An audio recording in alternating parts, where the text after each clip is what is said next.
Halo, selamat siang Sobat Data On. Apa kabar? Semoga sehat selalu ya. Perkenalkan, saya Fioni yang akan memandu webinar hari ini. Dan di webinar hari ini kita mengupas tuntas mengenai Employee Engagement Towards the Company Success, yaitu OKR. Nah, selama 2 jam ke depan, kita akan mengupas tuntas tentang OKR, mengenai apa itu OKR, cara menerapkannya, dan bagaimana mengimplementasikannya untuk kesuksesan perusahaan.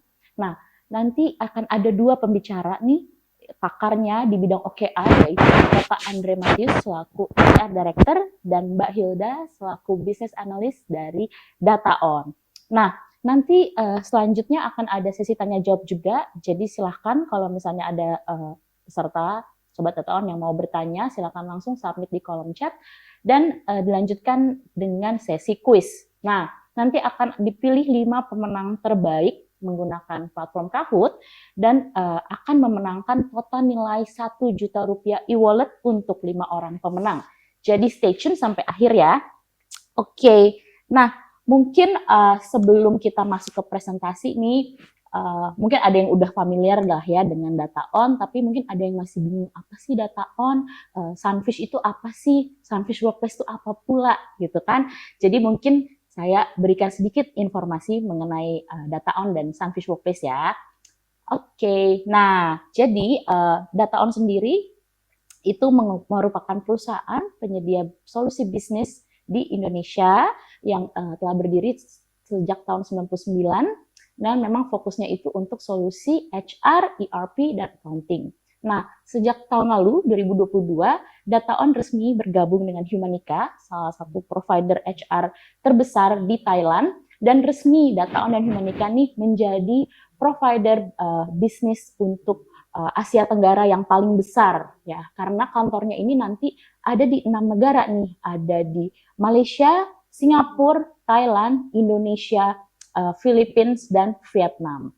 Nah, dan baru-baru ini juga DataOn meluncurkan produk terbarunya, yaitu Sunfish Workplace. Jadi sebelumnya produk DataOn itu namanya Sunfish, tapi karena sudah bergabung dengan Humanica, kita bikin produk baru namanya Sunfish Workplace. Jadi Sunfish Workplace ini adalah platform untuk human capital management yang dimana tidak hanya mendukung dari sisi administratif saja, tapi juga mendukung untuk bagaimana menerapkan strategis nih di dunia HR seperti pengembangan karyawan, lalu juga rekrutmen, penilaian performance, dan penetapan OKR. Nah, ngomong-ngomong soal OKR nih, pasti Sobat Datawan udah nggak sabar nih pengen tahu. Mungkin ada yang udah pernah dengar OKR, ada yang udah pernah browsing-browsing juga, tahu lah gitu, oh singkatan dari Objective and Key Results. Tapi bagaimanakah membuatnya, menerapkannya untuk pekerjaan maupun nanti untuk perusahaan? Nah, kita langsung panggil pakarnya, yaitu Bapak Andre Matius selaku HR Director dari DataOn. Beliau sudah berpengalaman selama 13 tahun lebih di dunia HR dan juga bersertifikasi profesional, memiliki sertifikasi Senior Human Resource Professional, Interviewer, Trainer, dan masih banyak lagi. Oke, gak usah berlama-lama, langsung kita kenalan dengan Pak Andre. Silakan Pak Andre. Hai semua. Oke, selamat siang Pak Andre. Apa Siang. kabar Pak? Baik, apa kabar semua? Ya, Bapak, kita langsung aja nih mulai nih karena saya yakin Sobat Datan pasti udah nggak sabar nih ya mengenai apa itu OKR. Ya, mungkin silakan dimulai presentasinya. Oke, terima kasih. Jadi saya Andre, sekali lagi saya akan jadi host kalian untuk OKR Journey hari ini. Nah, nih. Oke, mengapa sih kita penting banget tahu bagaimana sistem OKR itu bekerja, lalu keuntungannya seperti apa? Nah, ini ada beberapa fakta nih. Nah, ya, jadi survei dari Gartner itu berkata 52 karyawan sekarang ini trennya itu mereka mempertanyakan alasan dari pekerjaan mereka. Nah, luar biasa ya. Nah, dari McKinsey juga 70% karyawan apabila mereka sudah tahu tentang alasan kontribusi pekerjaan mereka terhadap tujuan perusahaan itu akan memberikan dampak bahwa mereka akan lebih produktif lagi, ya, dan bahkan lebih berkomitmen untuk memberikan kontribusi lagi. Nah, Eh, McKinsey yang survei selanjutnya adalah 85% level eksekutif dan juga level manajemen ke atas itu mereka harus memiliki purpose di pekerjaan mereka. Nah, yang luar biasanya dari Tower Watson ini adalah surveinya juga berkata perusahaan yang memiliki high communication strategies ya itu akan memberikan profit return ya 47% lebih tinggi dibandingkan perusahaan-perusahaan lainnya. Nah, kita akan bahas kupas OKR merupakan tidak hanya merupakan goal setting tapi juga strategi dalam hal mengkomunikasikan. Oke. Kita next selanjutnya ya.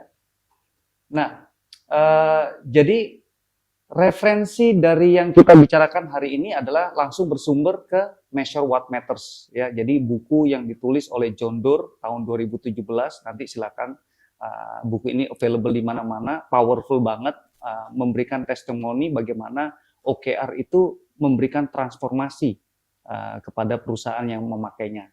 Lalu juga ada OKR certification kalau misalnya kita ingin menjadi spesialis dalam OKR untuk memimpin organisasi kita dalam melakukan transformasi. Jadi ini sumbernya guys ya. Jadi ada sumber yang kita pakai untuk memandu kalian dalam hal OKR. Oke. Nah, menunya hari ini adalah kita bagi menjadi 3. Jadi kita akan bahas OKR dalam cara yang sederhana. Lalu kita akan bahas komponen yang pertama yaitu objektif. Lalu yang kedua adalah key result. Nah, kita bahas nih OKR secara keseluruhan. Nah, yang menarik dalam buku yang ditulis oleh John Doerr, Measure What Matters, artinya mengukur apa yang terpenting. Ya, jadi John Doerr ini berkata bahwa ide ataupun inovasi itu luar biasa ya, sangat berharga. Tetapi tanpa tindakan, tanpa implementasi itu percuma. Nah, dalam hal OKR yang kita pelajari hari ini, itu akan mengizinkan kita untuk bisa mengimplementasikan, tidak hanya idenya saja, tapi eksekusinya juga. Nah, berkaitan dengan fakta yang tadi kita sampaikan di awal, bahwa sekarang sangat penting nih, karyawan itu punya purpose, punya alasan, tahu, mereka bisa kasih kontribusi nggak sih ke level yang paling tinggi di perusahaan. Nah, di sini John Doerr berkata bahwa OKR itu connects passion and purpose. Bisa menghubungkan antara alasan dan juga dengan tujuan. Nah, ya, jadi turning mission into action. Nanti kita akan lihat lebih detail. Oke. Nah, apa itu OKR? Ya, jadi definisinya sudah sangat jelas, sangat straightforward ya. Jadi suatu goal setting protokol, ya, suatu sistem untuk penetapan tujuan yang dilakukan secara kolaborasi. Ya, baik itu dilakukan oleh perusahaan, departemen ataupun tim dan masing-masing karyawan. Nah, dari definisi ini saja kita sudah tahu bahwa OKR itu sudah berbeda dengan goal setting yang lainnya. Dilakukan secara kolaborasi. Tidak hanya diturunkan dari level tertinggi ke level karyawan, tetapi dilakukan secara kolaborasi. Jadi saling berkaitan. Nah, ini sedikit tentang sejarahnya, bagaimana sih OKR itu bisa diimplementasi dan berevolusi sampai saat ini. Jadi asal mulanya ya dari management by objective, jadi dari Peter Drucker ya, sistem ini dibuat, lalu Andy Grove yang bekerja dan juga salah satu pendiri Intel ya akhirnya mengembangkan MBO ini, management by objective ini menjadi OKR. Nah, di tahun 1974, John Doerr bergabung di Intel. Nah, tentunya ketika dia bergabung, dia juga belajar nih tentang OKR. Nah, setelah itu di tahun 1999, ya, John Doerr ini bekerja di salah satu founder, ya, salah satu investor Google.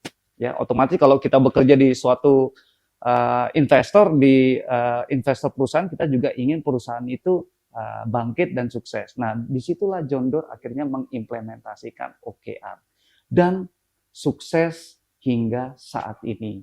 Sampai saat ini kita sudah tahu banyak sekali perusahaan-perusahaan yang dulunya kecil sekarang sudah berevolusi menjadi perusahaan-perusahaan yang besar. Ya, sebut saja kayak Facebook, LinkedIn, Amazon, Adobe, and so on. Nah, kita mungkin bertanya-tanya ya, wah ini berarti diambil contoh nyata adalah Google. Ya, Google itu kita tahu adalah perusahaan yang sudah sangat besar, ya, bonafide, established. Mungkin ketika mereka sebelum pakai OKR, itu mereka sudah menjadi perusahaan yang sudah proper, perusahaan yang memang sudah kece ya, dan akan sukses. Nah, ternyata tidak. Ya, jadi di tahun 1999, Google itu baru berumur 1 tahun, guys. Ya, yaitu startup.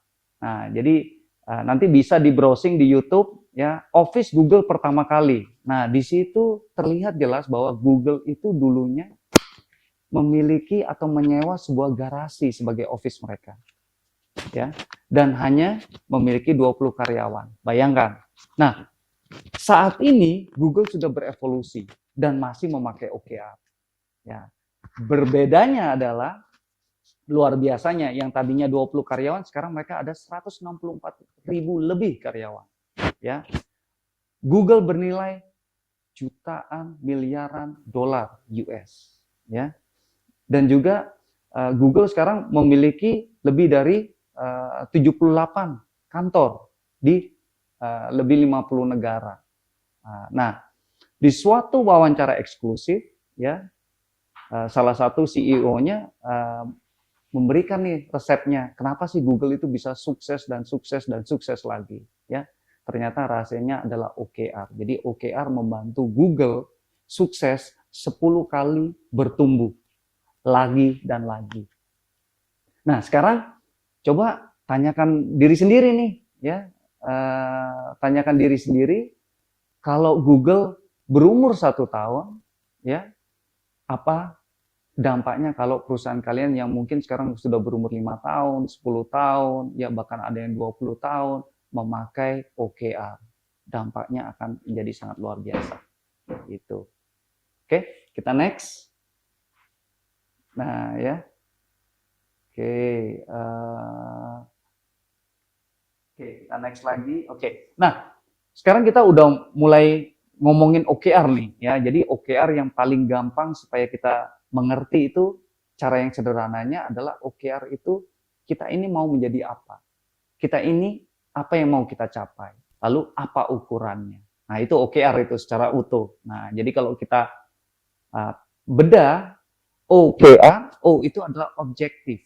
Ya, jadi objektif ini adalah faktor what-nya. Apa yang mau kita capai? Apa yang mau tujuannya kita apa? Nah, karakteristik dari objektif ini adalah menginspirasi, mudah diingat, mendorong kita untuk melakukan objektif itu, ya, konkret, dan juga ada penjelasan deskripsinya.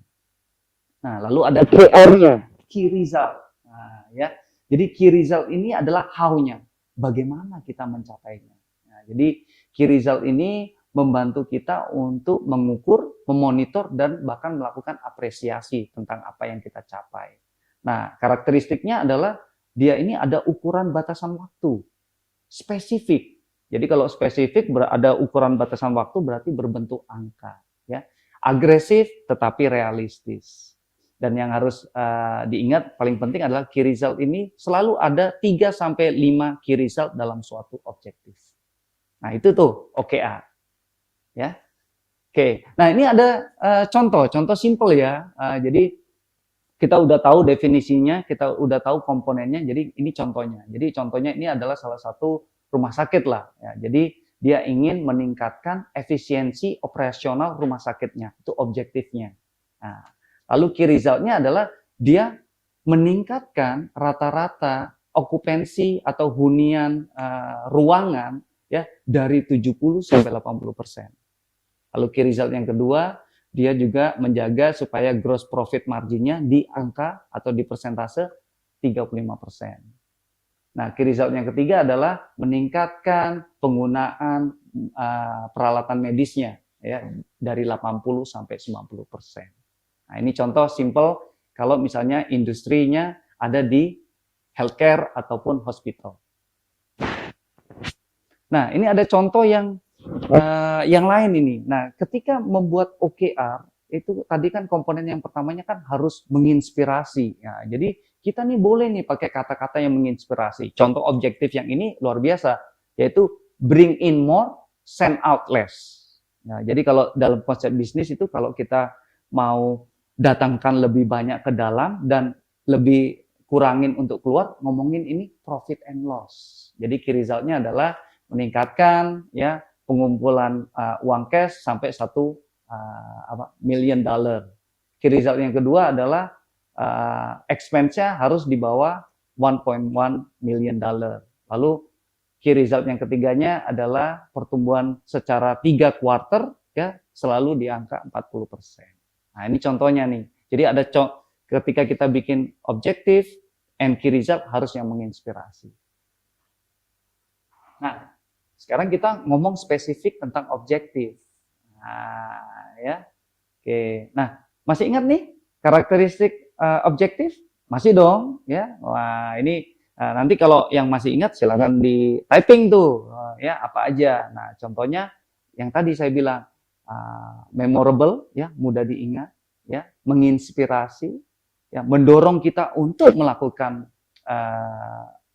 objektif itu. Ya, lalu ada deskripsinya dan juga konkret. Nah, itu karakteristik dari suatu objektif. Nah, itu harus diingat guys. Siapa tahu nanti keluar di ujian yang nanti Mbak Vio akan mention itu di at the end of the show.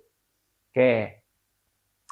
Kita next. Oke. Nah, dalam membuat suatu objektif khususnya untuk yang baru pertama kali mengenal OKR, jadi membuat suatu objektif pertama kali itu gampang-gampang susah. Jadi karena belum terbiasa mungkin orang akan bilang, wah ini gimana nih caranya saya bikin objektif yang menginspirasi, yang mudah diingat, yang mendorong orang kalau baca itu langsung melakukan. Nah, ya, jadi ini ada guideline-nya, ya. Jadi panduannya silakan dilihat di situ. Pertanyaan yang pertama adalah apa hal yang terpenting yang harus kita lakukan, yang harus Anda lakukan, yang harus perusahaan Anda lakukan dalam waktu 90 hari ke depan. Itu dulu, ya. Oke, ditanya lalu dijawab tuh, ya. Lalu pertanyaan yang kedua adalah apa yang perlu kita rubah, ya, dari saat ini. Tentunya kalau apa yang perlu kita rubah berarti leading ke pertanyaan yang ketiga nih. Apa yang perlu kita mulai lakukan ataupun hentikan lakukan sehingga bisa membawa perubahan. Nah, yang terakhir adalah seperti apa sih kesuksesan itu dalam waktu 90 hari dari saat ini. Nah, ini pertanyaan-pertanyaan yang akan memandu kalian atau kita semua dalam membuat objektif kita untuk pertama kalinya. Nah, nanti semakin lama semakin terbiasa sehingga secara otomatis tanpa dipandu ini pun nanti kita sudah terbiasa membuat objektif yang baik. Oke, kita next.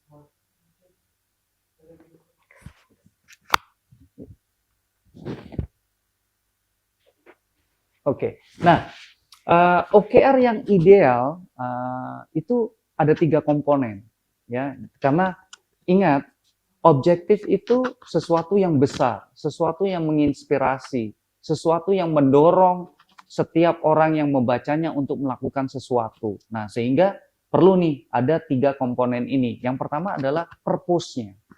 Harus ada alasannya. Ketika kita membuat suatu objektif, kita harus bisa memasukkan mengapa sih objektif ini ada.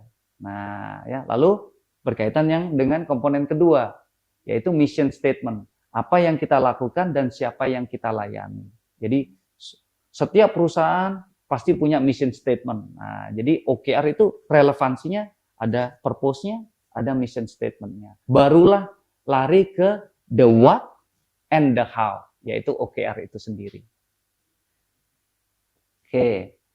Nah, banyak orang bertanya-tanya, wah, ini objektifnya udah harus yang menginspirasi, harus yang mudah diingat, lalu tadi dijelaskan harus ada purpose-nya. Nah, jadi sangat penting bagi kita untuk bisa memasukkan faktor why-nya, alasannya dalam suatu objektif itu.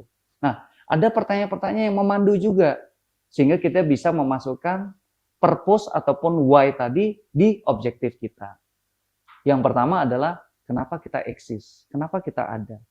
Nah, ya pertanyaan ini tidak hanya untuk OKR dalam level perusahaan, level karyawan pun juga mereka bertanya-tanya, untuk apa saya ada? Untuk apa posisi saya ada? Nah, why do we exist? Nah, itu dijawab tuh. Nah, yang berikutnya yang kedua, apa yang kita lakukan dan siapa yang kita layani?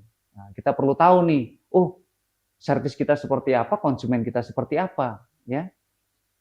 Yang berikutnya adalah langkah-langkah apa yang kita lakukan hari demi hari supaya kita itu tetap berkaitan dengan misi kita. Nah, yang terakhir, apa keuntungannya dalam hal ini?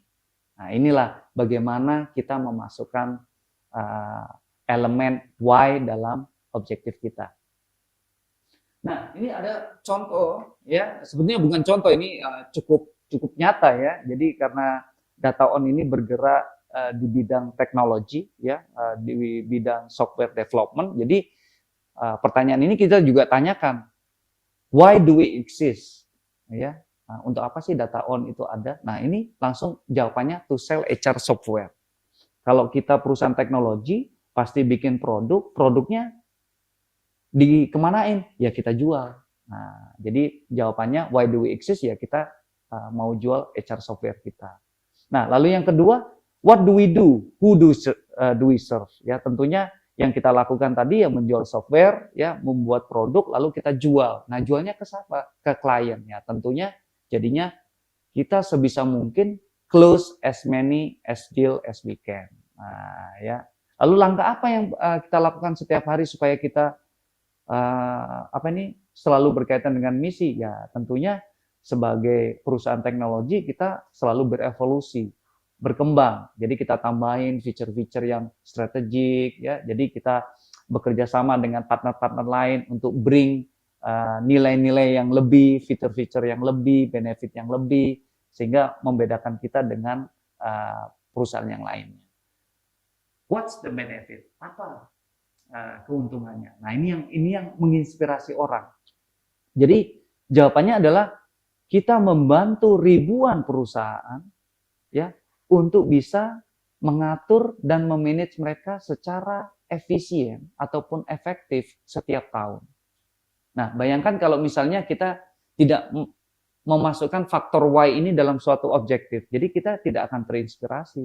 Ya saya bekerja hanya karena saya bekerja ya saya harus melakukan pekerjaan nggak lebih nggak kurang. Saya cuma mau dapat gaji, that's it. Nah, tapi begitu karyawan ataupun siapapun yang membaca benefitnya, ternyata yang saya lakukan itu memberikan kontribusi kepada perusahaan-perusahaan, ribuan perusahaan di sana. Dan saya bisa membantu banyak orang dalam produk ini sehingga para karyawan mereka bisa di-manage dengan baik. Luar biasa kan? Ya, jadi betapa powerful faktor Y bisa kita masukkan dalam objektif itu dan dampaknya bagi orang yang membacanya. Nah, ini hanya singkat saja ya. Jadi silakan tanyakan dalam diri kalian ini yang tampil ini apakah targetkah? Apakah sesuatu yang pentingkah? Apakah ini orang bilang apakah ini KPI kah? Key Performance Indicator ya? Apakah ini balance scorecard? Apakah ini berkaitan dengan yang kita omongin sekarang OKR?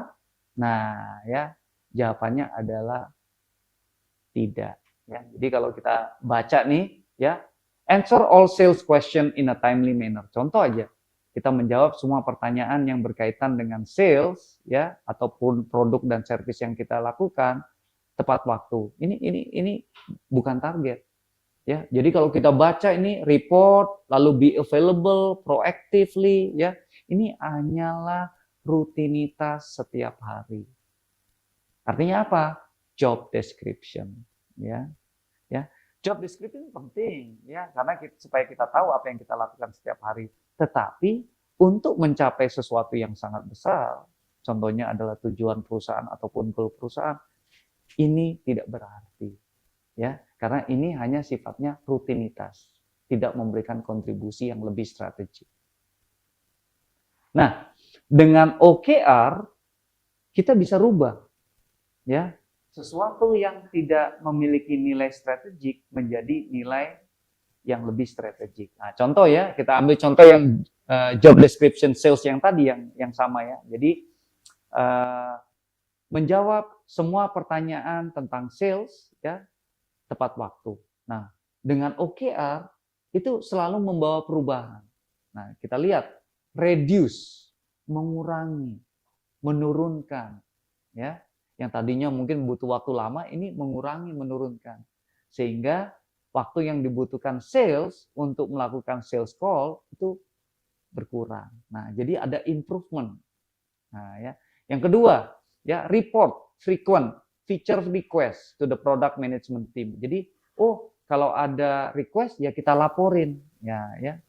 Tetapi dengan OKR itu membawa perubahan, improve, ya, meningkatkan komunikasi antara sales team kita dengan tim developer kita. Jadi ada sesuatu yang tidak hanya diam di satu tempat, tidak hanya rutinitas, tetapi membawa perubahan. Ya, oke. Nah, kita next. Nah, lalu kita lari ke key result nih. Nah, tadi udah ngomongin OKR secara keseluruhan, objektif, dan sekarang kita ke komponen terakhir, yaitu key result. Nah, masih ingat nih, karakteristik of key result? Masih ingat? Ayo, masih ya? Nah, ya, jadi key result itu membantu kita untuk memonitor, mengontrol, mengukur, dan juga melakukan apresiasi terhadap apa yang kita capai. Ya, sesuatu yang berbentuk real, nyata, fakta, angka, ya. Dan biasanya key result ini ada 3 sampai 5 key result dalam suatu objektif. Agresif tetapi realistis. Nah, kita akan kupas nih, ya. Apa itu key result? Nah, sama dengan objektif, di awal mungkin pertama-pertama ya kita mengalami kesulitan karena kita belum terbiasa. Nah, ini ada panduannya, ya, berkaitan dengan karakteristik dari key result tadi, ya. Jadi tanya nih, ketika kita udah bikin objektif, terus kita bikin key result-nya 3 sampai 5 tadi, kita tanya, kita lihat apakah itu mereka spesifik dan punya ukuran waktu. Nah, ya, karena harus jelas key result itu. Kalau key result kita buat tidak jelas, maka ketika kita sudah mencapai key result tadi, kok objektifnya nggak tercapai-capai ya? Ternyata key result-nya nggak spesifik, nggak ada ukuran waktu. Ya. Yang kedua, mereka agresif tetapi realistik. Nah, tadi perbedaan ketika kita ngomongin definisi OKR adalah kolaborasi, adanya kolaborasi. Nah, yang berbeda kedua adalah OKR ini selalu memberi perubahan, nggak pernah diam di tempat, ya, selalu maju, selalu memberikan peningkatan. Nah, sehingga kita ketika membentuk objektif karena sesuatu yang besar, key result-nya pun harus agresif. Tetapi ingat, agresif tetapi tidak mustahil, tetapi realistik. Nah, yang selanjutnya adalah apakah ini terukur, ya, dan bisa diverifikasi. Nah, jadi kalau tercapai nih, ukurannya jelas, ya. Nah, yang terakhir adalah karena objektifnya besar, key result-nya itu harus berbentuk satu set, ya. Jadi kalau key result tadi makanya dijelaskan karakteristiknya 3 sampai 5 per objektif. Jadi kalau kita bikin objektif yang suatu yang besar, membawa perubahan yang menginspirasi, key result-nya cuma 1 ataupun 2, nah, think again, ya, apakah dengan mencapai key result yang hanya 1 ataupun 2 itu akan tercapai. Oke, nah ini pertanyaan yang memandu kita untuk melakukan atau membuat key result. Nah, ini contohnya, ya. Jadi contohnya ini yang tadi kalau dunia atau industri kesehatan ataupun hospital, yang ini contohnya adalah hotel. Nah, jadi objektifnya adalah meningkatkan guest experience hotel kita, ya kan, pengalaman tamu di hotel kita. Jadi key result-nya adalah, udah jelas nih ada angkanya, ya. Buat dan lakukan 3 guest experience yang baru. Jadi melakukan 3 inisiatif guest yang baru, ya, pada akhir Q1. Nah, key result yang kedua nih, ya. selesaikan atau semua masalah tamu itu diselesaikan dengan baik dalam waktu 2 jam saja. Dan key result yang ketiga adalah mendapatkan nilai guest satisfaction survey di atas 95. Nah, jadi kalau melakukan key result 1, 2, dan 3 itu tercapai, maka mereka akan mencapai objektifnya, yaitu meningkatkan pengalaman tamu di hotel mereka. Itu contoh tuh. Nah, ya. Contoh berikutnya adalah tentang sales nih, ya. Jadi mengimplementasi suatu program sales outbound. Nah, ya. Nah, yang terpenting ketika kita membuat key result adalah kita harus bisa memasangkan antara key result yang fokusnya ke quantity dan key result dengan fokusnya ke quality. Contohnya ada di sini nih. Ya, key result-nya adalah effective sales program. Ya, tipenya outbound yang efektif nih. Jadi key result yang pertama fokusnya ke quantity. Ya, lakukan 20 sales call per bulan. Ya, quantity, jumlah kan. Nah, ya. Lalu mulai naik ke quality, ya. Dari 20 sales call itu apa mau yang kita dapatkan? Nah, quality-nya ya, kita dapatkan 10 sales meeting per bulan. Jadi dari 20 sales call, kita dapetin 20 sales meeting. Dari sales meeting, apa yang mau kita dapatkan? Quality-nya naik lagi, yaitu dapetin 2 deal per bulan. Dapetin 2 klien confirm per bulan. Ya. Jadi ketika kita punya suatu objektif yang besar, pairingkan atau buat key result-nya yang pertama fokus ke quantity, lalu mulai fokus ke quality sehingga balance. Jangan sampai hanya fokus ke jumlah tetapi tidak ada hasil. Contoh misalnya kalau kita hanya fokus ke jumlah, kamu lakukan 20 sales call. Sudah dicapai 20 sales call. Apakah akan membawa profit ke perusahaan? Oh tidak, karena nggak ada meeting, karena nggak ada deal. Nah sehingga key result kita bisa kita konsepin menjadi quality key result. Oke, kita next. Oke.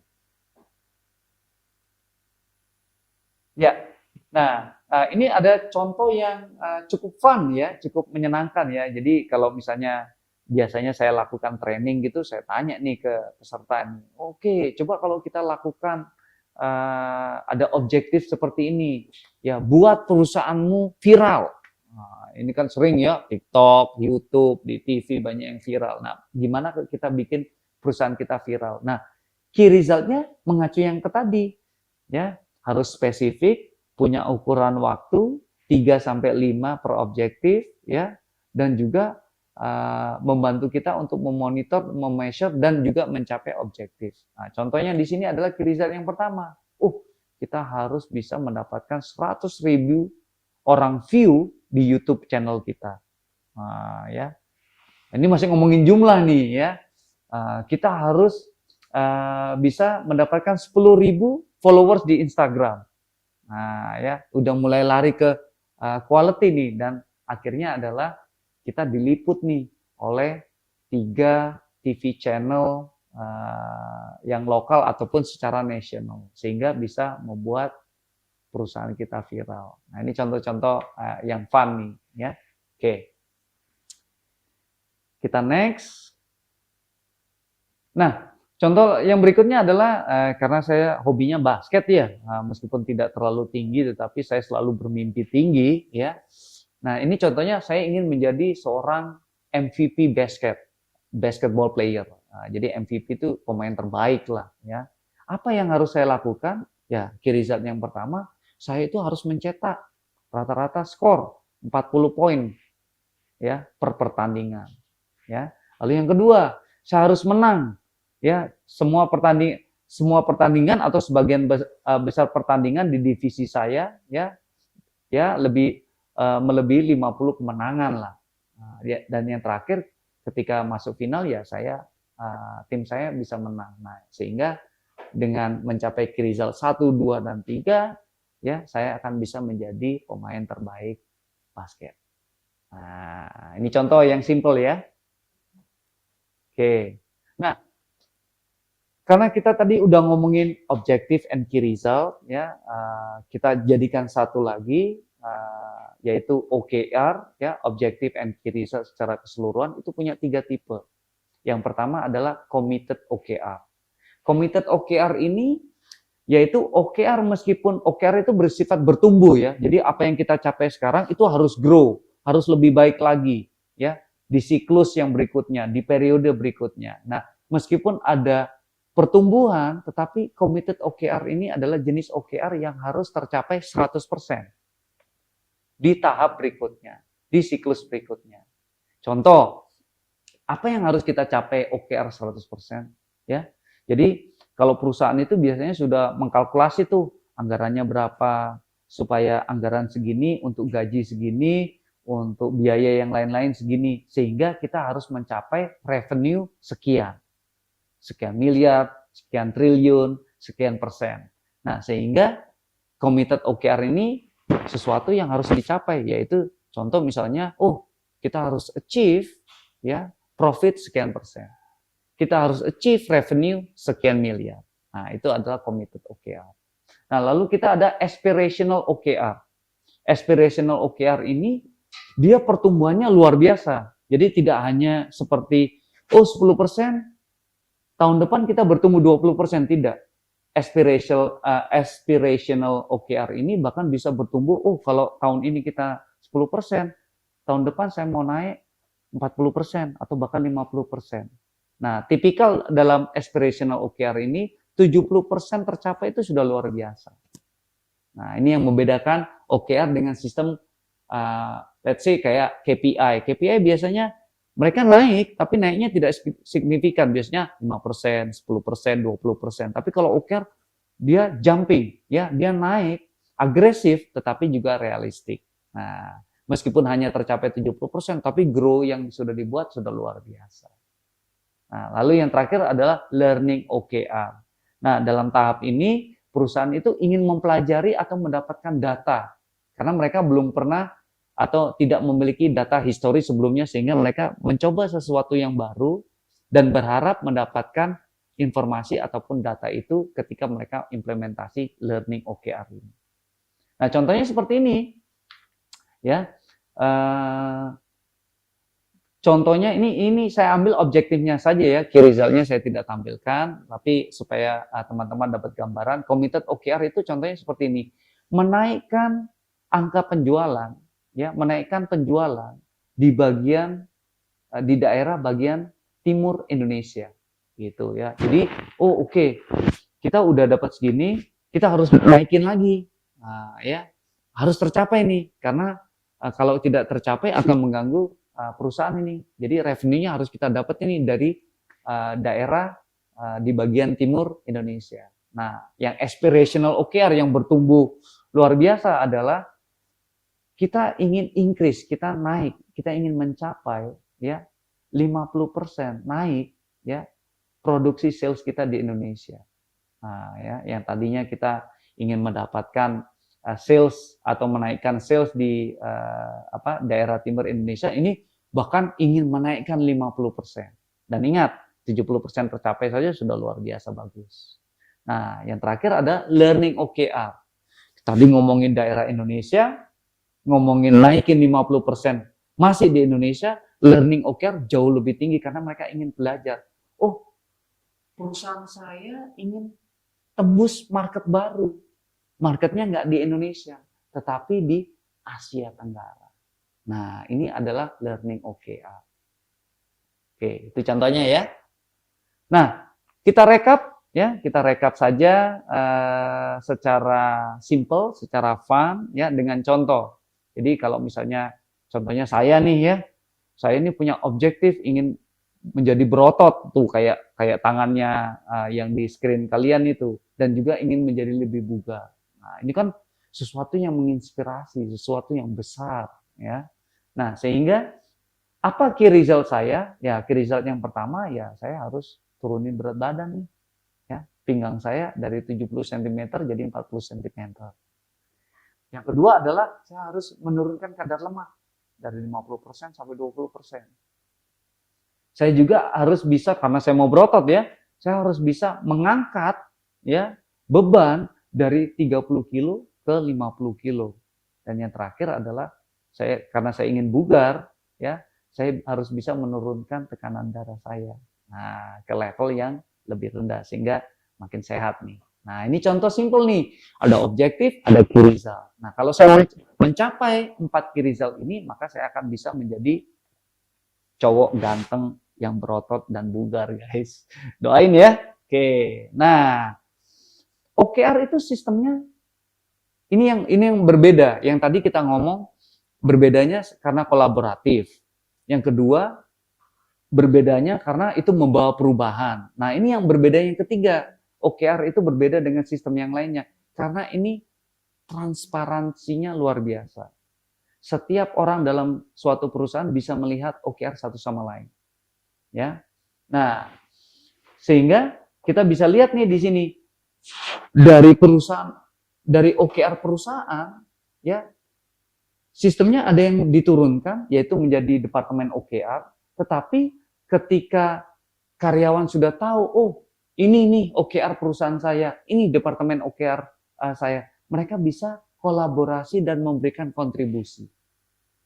Ya, mungkin kalian langsung ingat nih, wah iya ya, kalau goal setting yang lain itu biasanya langsung diturunkan, ini targetmu, ini goalmu, ya, tanpa ada kontribusi ataupun kolaborasi. Nah, ini nih perbedaannya nih ya. Jadi konsep dari OKR ketika mereka melakukan komunikasi ataupun kontribusi dalam hal pencapaian, mereka bisa lakukan dalam dua arah, yaitu cascading, yaitu dari atas ke bawah, dan juga laddering, dari bawah ke atas.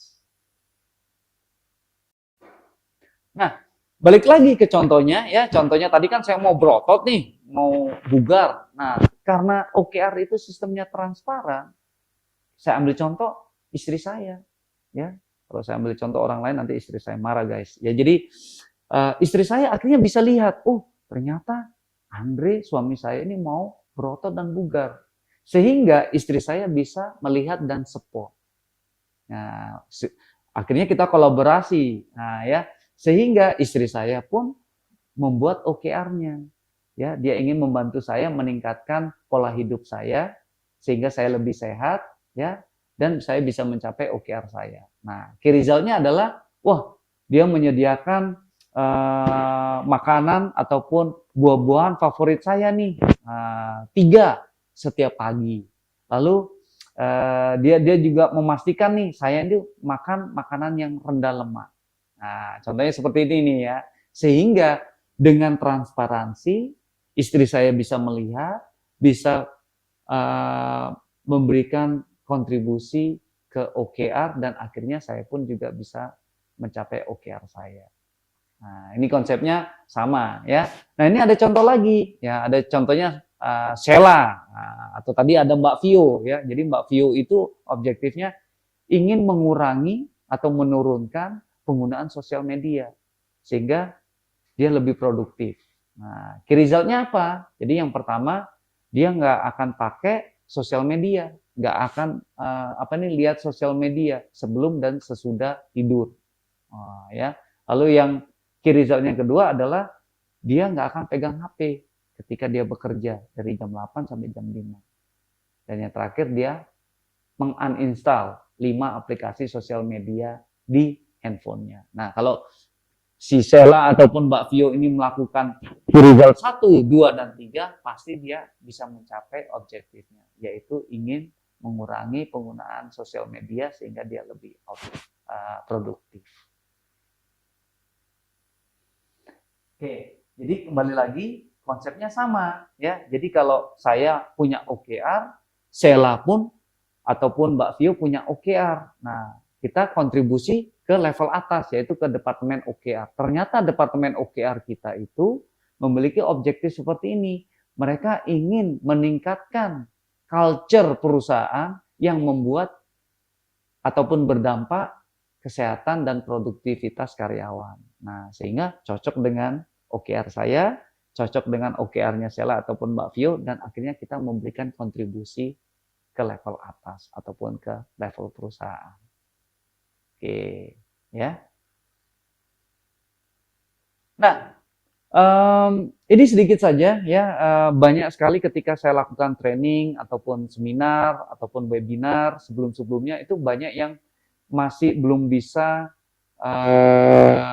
tahu perbedaan yang signifikan antara objective and key result dan juga KPI. Nah, tadi di screen sudah kelihatan itu ya. Contohnya adalah kalau di OKR ya, mungkin bisa ditampilkan lagi. Oke. Jadi kalau di OKR itu selalu dimulai dengan objektif. Sehingga siapapun yang membaca ataupun siapapun yang ingin mencapai ataupun melakukan key result ini tahu alasannya. Ingat, karena menginspirasi, mendorong kita untuk melakukan, sehingga kita perlu tahu mengapa sih alasannya. Mengapa kita harus melakukan itu? Nah, terinspirasi dengan melihat objektifnya. Nah, kalau di KPI, seringkali kita tidak mendapatkan alasannya. Ya, sehingga tahu-tahu ada aja, kita harus achieve sekian persen. Kita harus reduce sekian persen. Ya, tanpa tahu apa sih alasannya. Nah, ya, jadi dalam OKR ini yang terpenting adalah perbedaan yang paling besar adalah selalu ada alasannya, purpose-nya, mengapa key result itu ada. Nah, lalu ada, kita lihat nih dari key result-nya. Key result yang pertama adalah, nah ini contohnya, kita ingin menjadi, masuk dalam 10 tempat terbaik untuk bekerja di Asia Tenggara. Nah, ya kan, luar biasa besar nih ya. Jadi key result yang pertama, kita harus bisa menurunkan angka turnover kita dari angka 24 ke 12%. Wah, reduce-nya 50%. Growth ya, sehingga betul-betul bisa peningkatannya luar biasa banget ya. Tapi kalau di KPI seringkali ketika kita dapetin KPI selalu maintain, achieve di angka yang sama.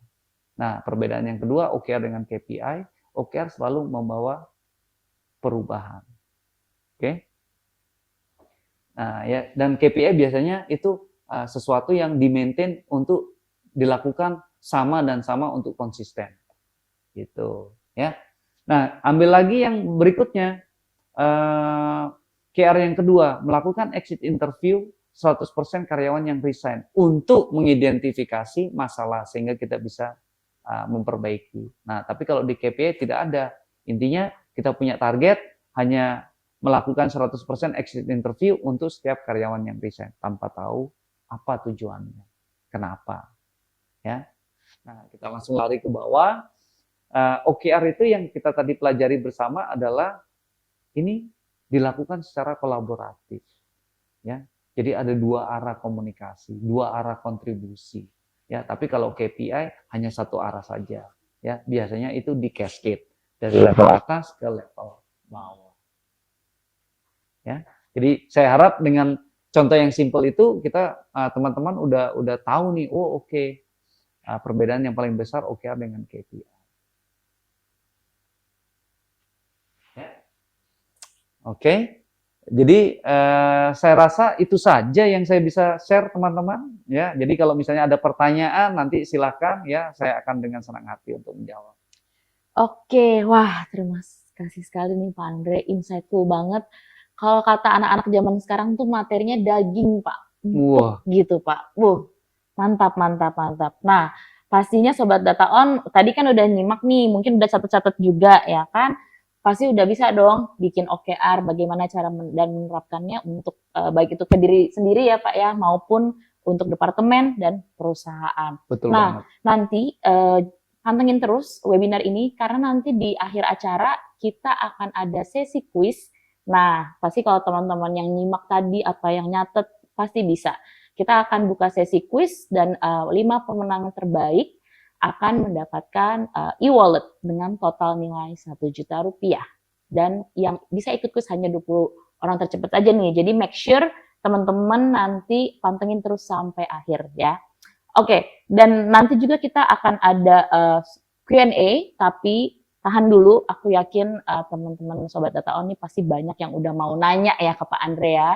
Tahan dulu nih. Nah, Pak, kan pengaplikasiannya ini kan memang betul ya Pak dengan metode yang tadi Bapak sampaikan, tapi pasti butuh tools juga nih ya Pak ya Betul banget. untuk menerapkannya terutama untuk perusahaan ya Pak, apalagi kalau ada sistem yang memang canggih yang bisa mendukung ini, benar nggak Pak? Betul banget. Nah, oleh karena itu, mari kita dengar Mbak Hilda Safitri selaku Business Analyst dari DataOn yang akan share bagaimana sih fitur OKR di Sunfish Workplace.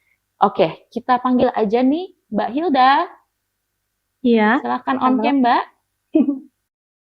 Halo Kak Vio, halo Pak Andre, halo Bapak Ibu webinar sekalian. Ada Mbak Hilda? Ada? Oke, sudah masuk Mbak Hilda? Apa Sudah ya? masuk suara saya? Oke, nah Oke, selamat siang Bapak Ibu sekalian. Hari ini kita sudah belajar mengenai konsep OKR itu sendiri seperti apa. Kemudian hari ini saya akan bantu bagaimana mengimplementasikan OKR dalam sebuah sistem. Jadi sistem ini akan membantu Bapak Ibu sekalian dalam mengelola OKR di perusahaan Bapak Ibu masing-masing. Nah, mungkin saya akan share screen terlebih dahulu. Apakah sudah terlihat?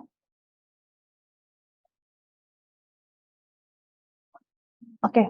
Nah, untuk di SM Workplace sendiri, kita itu sebenarnya sudah merupakan satu paket lengkap untuk Bapak Ibu sekalian untuk mengelola HR di perusahaan Bapak Ibu masing-masing. Kita ada menu organization unit, kemudian ada employee, kemudian ada career administration, ada time and attendance, kemudian ada reimbursement, ada menu loan, kemudian payroll, performance, training, dan rekrutmen. Nah, namun pada sore hari ini saya akan lebih berfokus di modul performance, di mana pada pembahasan kita sore hari ini kita akan membahas terkait dengan apa itu objektif key result yang diimplementasikan dalam sebuah sistem seperti itu Bapak Ibu.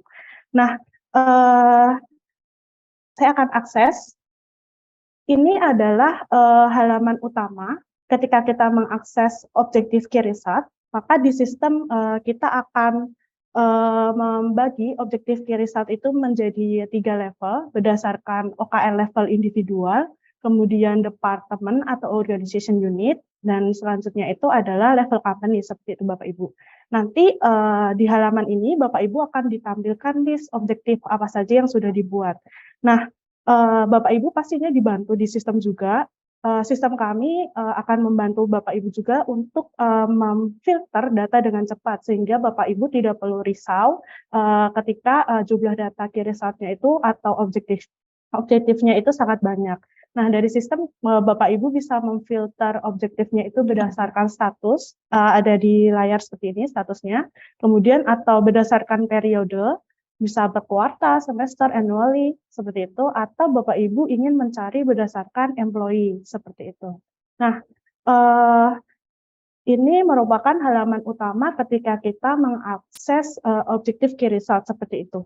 Nah, untuk step selanjutnya, tentunya tadi kita sudah cukup mendengarkan Pak Andre juga dalam menjelaskan bagaimana mengimplementasikan membuat objektif itu seperti apa konsepnya secara konsep. Nah, saya akan menjelaskan bagaimana membuat objektif di sistem SF Workplace. Nah, kami berkomitmen di implementasi aplikasi, kami berkomitmen untuk membuat objektif key result itu sangat mudah sehingga Bapak Ibu bisa mengimplementasikan, bahkan karyawan Bapak Ibu bisa mengimplementasikan cara membuat objektif itu dengan cepat. Nah, cepat dan mudah lebih tepatnya seperti itu Bapak Ibu. Nah, Bapak Ibu bisa mengakses add objektif itu dan kami akan menyediakan langkah by langkah untuk Bapak Ibu menginputkan objektif untuk company Bapak Ibu seperti apa. Nah, di saat mengakses add objektif, Bapak Ibu bisa menginputkan objektif baru atau menggunakan template sesuai dengan objektif yang ada di perusahaan Bapak Ibu. Misal saya akan contoh growth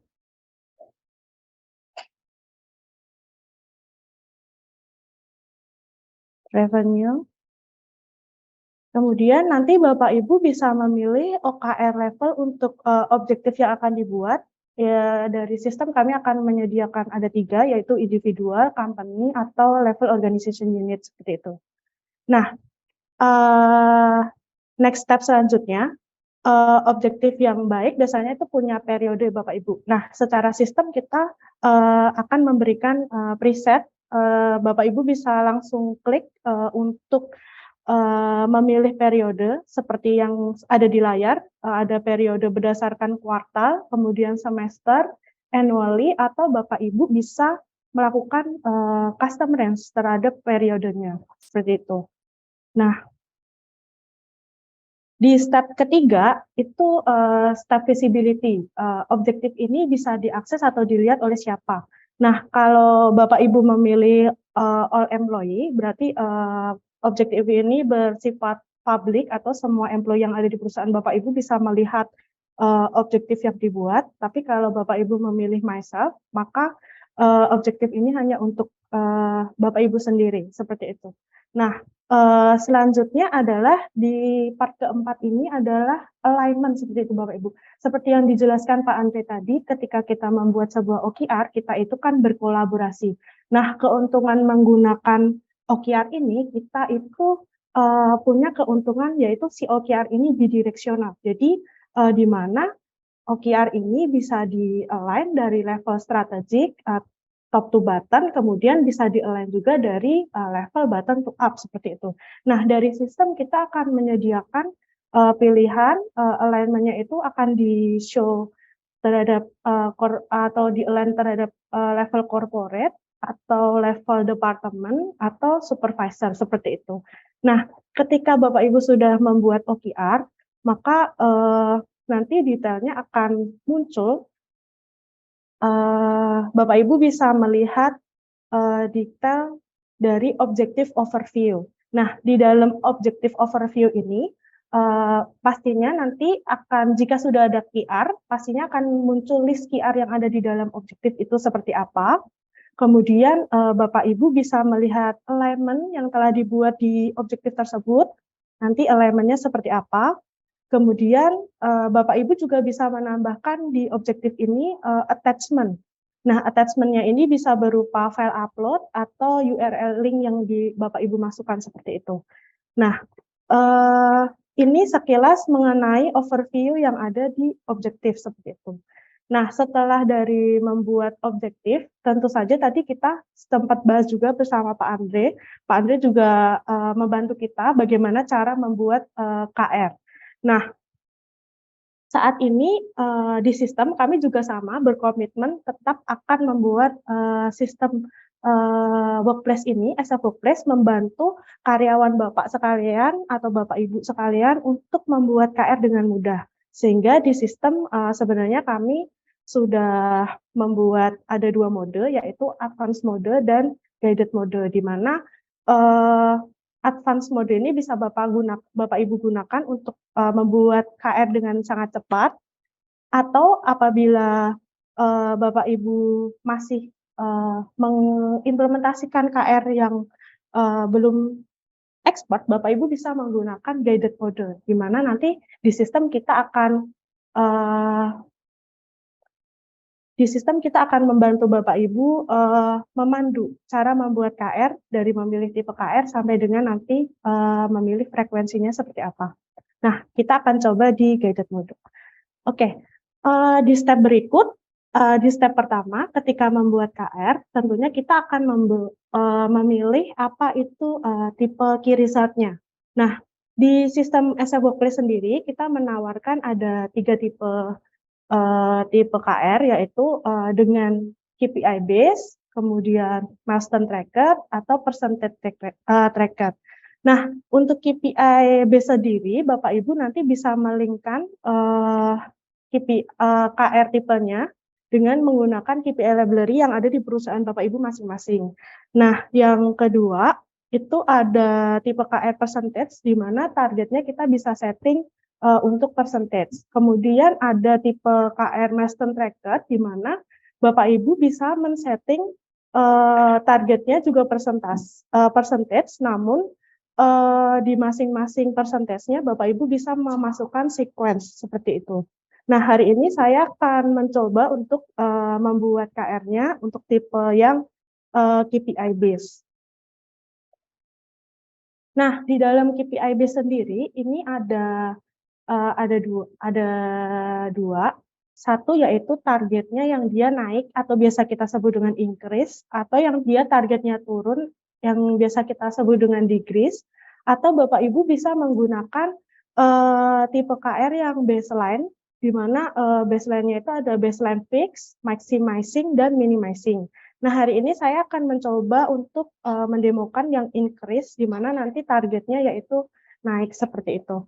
Nah, setelah memilih tipe KR, Bapak Ibu akan dapat memilih KPI library sesuai dengan di perusahaan Bapak Ibu masing-masing. Coba saya akan ketik di sini revenue. Nanti Bapak Ibu bisa memilih salah satu KPI library-nya itu apa. Kemudian di step kelima, sama seperti sama seperti di objektif, di QR kita juga akan menentukan periode.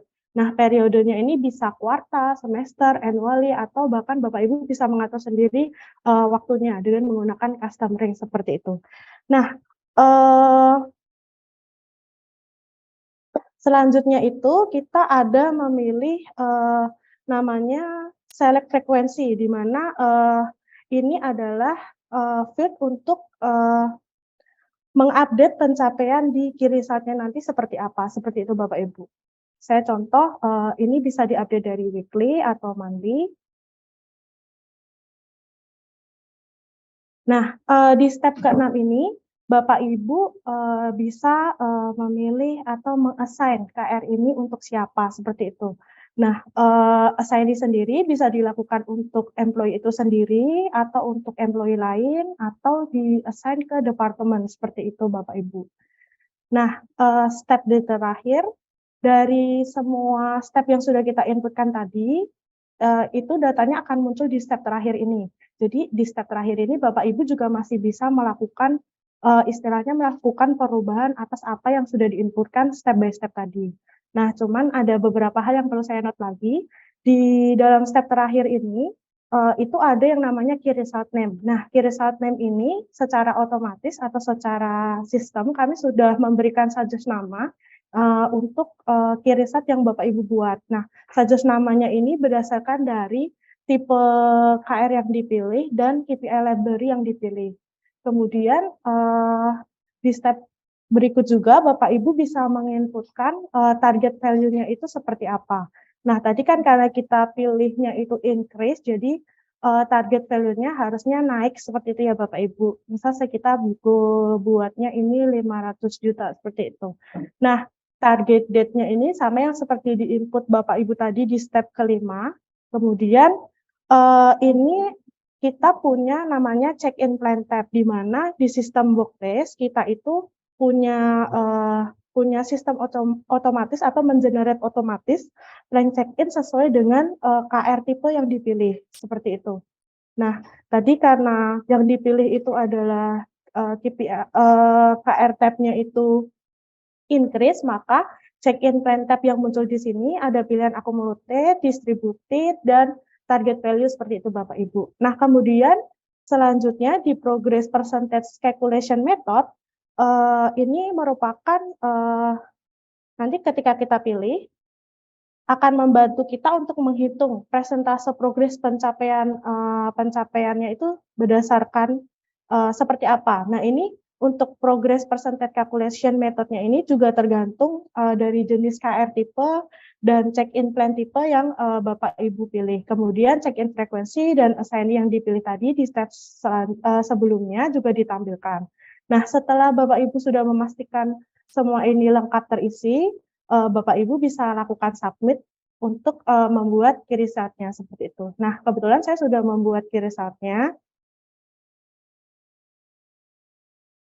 yang akan tampil di halaman berikut. Nah, setelah membuat key result-nya, Bapak Ibu juga bisa melihat overview dari key result ini seperti apa detailnya, seperti itu. Nah, ini saya coba buka detail dari KIRISAT-nya. Nah, ini merupakan detail KR yang sudah dibuat tadi. Secara sistem atau secara otomatis kita akan mengenerate grafik grafik plan dan nanti ada juga grafik pencapaian progres. Nah, secara sistem kita akan mengenerate ini secara otomatis dari QR yang tadi sudah Bapak Ibu buat. Nah, kemudian selain halaman ini ada juga modify plan. Bapak Ibu bisa mengganti plan yang sudah dibuat sebelumnya. Tapi dengan syarat Bapak Ibu belum melakukan check-in terhadap plan check-in seperti itu. Jadi kalau Bapak Ibu sudah melakukan plan check-in, plannya tidak bisa diubah. Nah, ini saya beri contoh dari tanggal 1 sampai tanggal 22 April.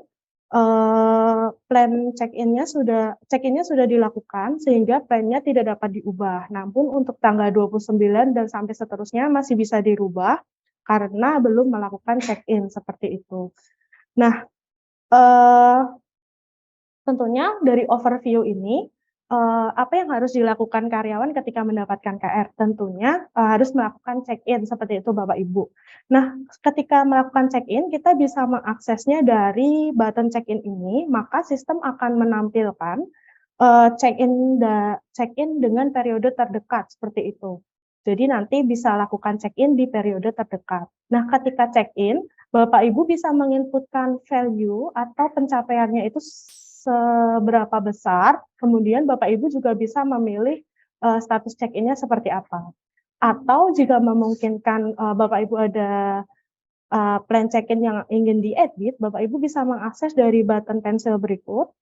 Kemudian Bapak Ibu bisa inputkan value-nya itu berapa, kemudian Bapak Ibu bisa memilih statusnya seperti itu. Nah, selain ini, kita itu juga punya satu tools yang namanya komen. Nah, sebenarnya saat login sebagai atasan, kita itu bisa memberikan komen atau saran. Dengan sistem ini sebenarnya komunikasi ada plusnya. Komunikasi bisa kita record, jadi menjadi poin plus selain KR-nya di monitoring, mungkin kita punya interaksi dengan tim kita atau dengan bawahan kita seperti itu, Bapak Ibu. Nah, hal ini merupakan paket lengkap saat membuat QR. Nah, saya sudah menjelaskan bagaimana cara membuat objektif dan membuat QR secara sistem, atau bisa kita lihat itu adalah kacamata dari view user seperti itu. Tapi bagaimana dengan kacamata dari view management, di mana bagaimana manajemen bisa mengelola QR seperti itu. Nah, tentunya Bapak Ibu jangan khawatir karena dari SF Workplace sendiri di sistem kami juga sudah menyediakan solusi tersebut, jadi Bapak Ibu tidak perlu khawatir. Nah, untuk kacamata di level manajemen kita punya ada view analysis, OKR diagram, OKR organization chart, dan OKR leaderboard seperti itu. Oke, kita akan mulai dari OKR organization chart. Nah, untuk OKR Organization Chart sendiri, ini merupakan objektif-objektif yang sudah kita buat, kita show dalam bentuk organization chart dan organization unit atau struktur organisasi yang dimiliki oleh perusahaan Bapak Ibu masing-masing. Jadi Bapak Ibu bisa membayangkan objektif ini milik organization chart yang mana, seperti itu. Nah, selanjutnya, selain OKR Organization Chart, Bapak Ibu juga bisa melihat OKR diagram itu berdasarkan OKR alignment seperti itu. Nah, di OKR alignment sendiri kita sudah dibantu dengan objektif-objektif yang dibuat dan objektif yang di-align, kita bisa memvisualisasikan sehingga Bapak Ibu dari pihak manajemen juga bisa melihat dengan detail sebenarnya objektif-objektif ini tuh align kemana saja seperti itu. Oke, nah di dalam OKR diagram sendiri, ini sudah disediakan button filter dengan cepat, misalnya ada tahun, kemudian periode, departemen, individual filter, status, Bapak Ibu bisa melakukan filter untuk hal-hal tersebut, atau Bapak Ibu bisa langsung melakukan search di sebelah kanan ini. Nah, ketika melakukan search, nanti sistem akan secara langsung menunjukkan objektif mana yang Bapak Ibu search seperti itu, cari. Nah, seperti yang bisa dilihat digambarkan di sini, kita bisa melihat bahwa achievement record ini merupakan objektif level departemen, kemudian dia align ke level company yaitu growth or global business, seperti itu. Nah, dari OKR diagram seperti itu, saya masih ada satu lagi yaitu OKR analisis. Nah, untuk view analisis sendiri, itu bisa dilihat dari company. Bapak Ibu bisa lihat OKR analisis ini berdasarkan status KR yang ada objektif levelnya yaitu individual, company, dan organization unit. Nah, hari ini saya akan coba show data yang company, di mana periodenya kita buat untuk 2 bulan. Seperti ini. Oke. Nah, ini akan menampilkan chart yang berisi tentang status KR, di mana jumlah KR-nya itu seperti apa, kemudian detailnya di masing-masing KR itu jumlahnya seperti apa. Total key result yang ada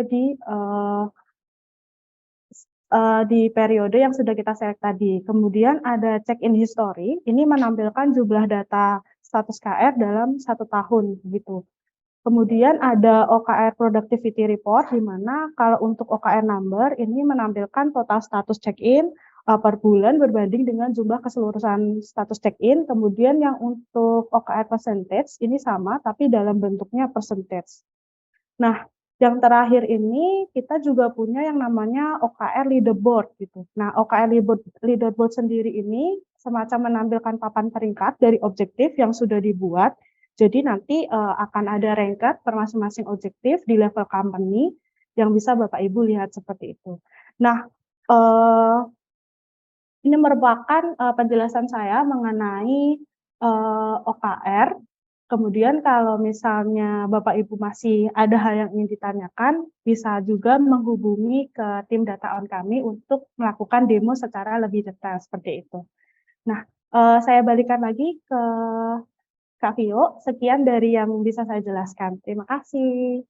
Oke. Wah, makasih banget nih Mbak Hilda. Kita jadi bisa ngelihat fiturnya Sunfish Workplace yang keren banget, user friendly banget, dan pastinya bisa untuk mengaplikasikan OKR. Benar nggak Pak? Betul banget. Waduh, keren. Nah, sebelum kita masuk ke Q&A, mau mengingatkan saja, tolong untuk submit pertanyaan di Q&A box, jangan di kolom chat ya, karena nanti kita tidak bisa lihat pertanyaannya. Nah, berikut juga kita mau mengingatkan, mohon mengisi feedback form yang kita sediakan, silahkan scan QR code, atau bisa juga nanti tim kami akan share link formnya di chat. Jadi untuk meningkatkan kualitas pelayanan kita dan supaya kita juga bisa dapat feedback nih, harapan Sobat Data On kita akan bikin topik webinar apa lagi nih habis ini. Oke, nah mungkin sekarang kita mulai masuk ke sesi Q&A. Kita lihat ya, udah ada beberapa pertanyaan yang dipilih oleh tim Data On. Yang pertama, namanya wah anonim, misterius banget ya. Untuk Pak Andre, oke. Bagaimana jika di suatu perusahaan tersebut ada beberapa parameter KPI dari aspirasi pemegang saham yang kemudian diturunkan menjadi KPI unit kerja? Bisakah dibuat OKR-nya sebagai pengganti KPI unit kerja, namun menggambarkan keseluruhan KPI aspirasi pemegang saham dan dapat dilaksanakan oleh seluruh unit kerja? Waduh, berat sekali. Ini tadi materi daging, sekarang pertanyaan daging nih Pak. Ya kan, berat banget ini. Ya, mungkin silakan dijawab Pak Andre. Oke, terima kasih pertanyaannya. Saya rasa pertanyaannya sangat bagus banget ya. Kalau kita ingat kembali, ideal OKR itu harus kita mengerti. Ideal OKR kan yang komponen yang pertama adalah purpose. Ada alasan kuat itu ya. Yang kedua adalah mission statement perusahaan. Nah, jadi jawabannya bisa ya, bisa ketika KPI itu ya, kita nggak ngomongin KPI ya, kita ngomongin OKR ya. Jadi bisa mereka dibuat menjadi OKR departemen ya, asalkan sudah memenuhi 3 aspek tadi, yaitu adanya purpose yang menginspirasi, adanya mission statement yang relevansinya dengan perusahaan, barulah nanti bisa dikonsep menjadi sebuah OKR. Nah, Yang menarik adalah kalau kita ingat bagaimana kita menurunkan OKR di setiap level departemen ataupun level karyawan. Ada dua arah, ya, jangan lupa. Jadi ada yang cascade, ada yang kita turunkan karena itu wajib tercapai itu. Nah, jadi nggak apa-apa. Jadi ini jawabannya bisa diturunkan, tetapi tidak diturunkan semua. Let's say misalnya untuk departemen finance, pemegang saham punya aspirasi OKR ini nih, 1, boleh. Nah, sehingga itu memberikan ruang untuk departemen itu, baik itu departemen head, supervisor, manajernya, ataupun level staffnya, untuk bisa memberikan kontribusi dua arah. Jadi mereka akan bisa membuat OKR yang bisa memberikan kontribusi ke atas juga. Nah, jadi hindari konsep KPI yang terkesan mendikte, tetapi kita lebih mengutamakan konsep OKR yang demokratif dan menjelaskan alasan besarnya. Ya, tapi jawabannya bisa asalkan terpenuhi dan dilakukan dengan tepat. Oke, mantap nih jawabannya pun semoga menjawab ya tadi pertanyaan dari Bapak atau Ibu anonim ini. Oke, Pak, masih ada nih beberapa pertanyaan lagi. Pertanyaan berikutnya dari Elena Francisca. Oke, apakah objektif yang ingin dicapai boleh lebih dari satu? Misalnya objektif perusahaan adalah mengimplementasikan values perusahaan sehingga values perusahaan adalah benchmark pada saat mereka bekerja. Jawabannya bisa, ya. Jadi tergantung kembali lagi yang ketika saya jawab pertanyaan pertama adalah ideal OKR harus terpenuhi.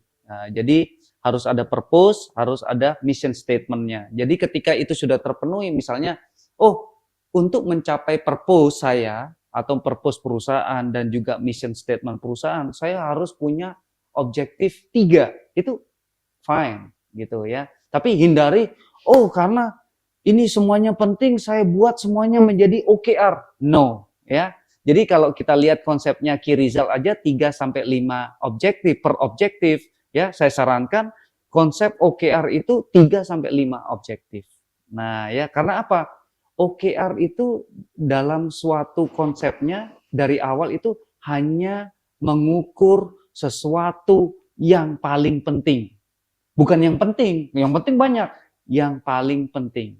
Nah, sehingga semakin perusahaan fokus apa yang mau dicapai, ya, maka OKR-nya semakin sedikit pula, ya. Either itu 2, 3 sampai 5. Tetapi semakin banyak, maka perusahaan tidak akan bisa fokus. Artinya mereka mencapai hal-hal yang penting di mata mereka, tetapi belum tentu itu hal yang paling penting untuk memberikan kontribusi perusahaan. Oke, jadi jawabannya bisa, tapi ingat, jangan terlalu banyak. Oke, sip. Makasih banyak Pak jawabannya. Semoga menjawab ya Mbak Elena ya. Oke, pertanyaan berikutnya. Sekarang saya bisa lihat di sini nih. Atas nama Mbak Prayer Talita, untuk pertanyaannya untuk Mbak Hilda. Apakah Data On bisa membuat OKR setiap perusahaan dari awal, atau tetap perusahaan dulu yang buat kriteria KR-nya yang dimasukkan ke Data On? Nah, mungkin silahkan Mbak Hilda.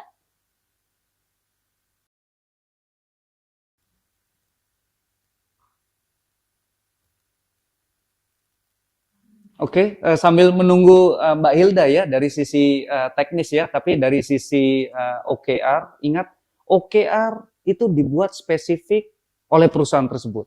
Karena setiap perusahaan kan punya tujuan besar yang harus dicapai, tidak mungkin sama. Nah, ya, tetapi Data On juga pastinya selalu membantu klien-klien kami ketika mereka butuh arahan ataupun butuh contoh-contoh dari perusahaan-perusahaan yang lain ataupun perusahaan-perusahaan yang pada umumnya. Ya, jadi tapi yang terpenting pada akhirnya nanti perusahaan Anda harus memiliki OKR yang spesifik, yang menginspirasi dan betul-betul yang paling penting untuk perusahaan Anda. Gitu. Oke? Oke, wah, maunya dibuatin Pak. Mungkin nanti kita buatin deh, tapi bisa undang traktir saya kopi ya. dulu. Ya, saya suka ngopi, suka ketemu orang, jadi undang saya ya. Jadi Iya. nanti kita belajar bersama-sama Sip. tentang OKR. Oke, sip. Nah, terima kasih untuk pertanyaannya. Nah, berikutnya ada dari pertanyaan dari Mbak Yuliana. Halo Pak Andre, saya Uli dari GITS. Sebagai contoh, turnover rate apakah bisa menjadi metrik dalam OKR People Engagement untuk mengukur efektivitas program engagement yang berjalan di perusahaan? Pun sama halnya dengan 10 engagement metric lain seperti ENPS dan sebagainya. Terima kasih. Waduh, ini istilahnya nih HR banget nih Pak. Saya langsung ngeblank Pak bacanya Pak. Silakan Pak, dijawab lagi Pak. Iya, jadi kalau kita berbicara secara spesifik, bagaimana sih apa acuan yang bisa kita pakai, turnover rate yang mana ideal, sebetulnya itu satu harus melihat tren histori perusahaan masing-masing. Ya, jadi dilihat tahun kemarin seperti apa, 2 tahun yang lalu seperti apa, 3 tahun yang lalu seperti apa. Nah, berangkat dari sana itu pasti akan bisa dianalisa.